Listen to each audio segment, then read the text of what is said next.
Well, if you haven't heard yet, Punxsutawney Phil and Dunkirk Dave predicted an early spring for us here in western New York. You know, they've been recognized prognosticators for quite some time. But just how good are those groundhogs? I'll answer that question and show you a few more reliable meteorological predictors in this week's Heather's Weather Wise.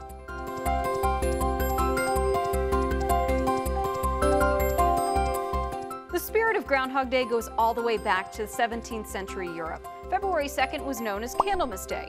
German legend has it that if a badger saw its shadow on Candlemas Day, a second winter was coming. If it didn't, spring would come early. Groundhog Day has been celebrated in Pennsylvania since 1886, but it's certainly become a lot more popular in recent decades. You can thank fictional weatherman Phil Connors for making that popular in the Groundhog Day movie back in the 90s. It's going to be cold, it's going to be gray, and it's going to last you for the rest of your life.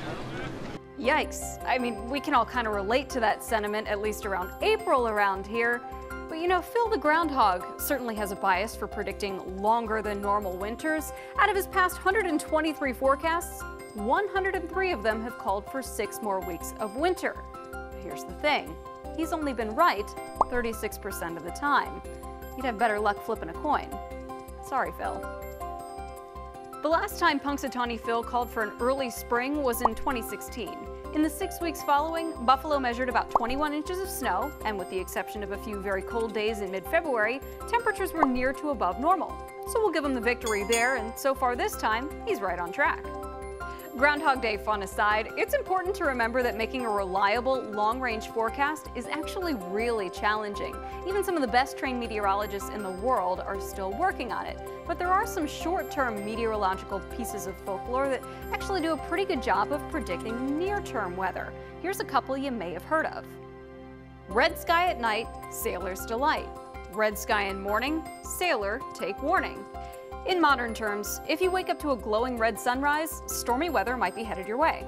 We'll start off with a couple of basics before we unpack the science behind this one. First of all, the sun rises in the east and sets in the west. In the northern hemisphere, the weather moves from west to east.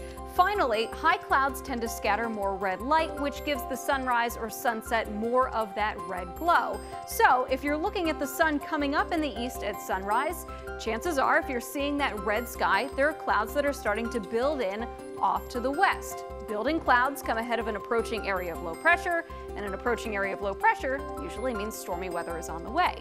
Of course, there are some caveats with this one, 2 of the bigger ones being that it only works in the mid-latitudes, mostly because of the laws of physics, and the sky can appear red without having any clouds at all. Take, for example, a steamy summer morning.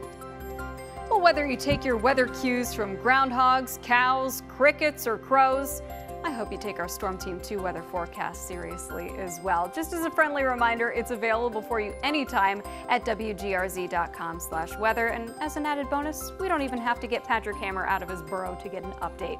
That's going to do it for this week's edition of Heather's Weather Wise. I'll see you next week with a new topic, but until then, remember, it's good to be a geek.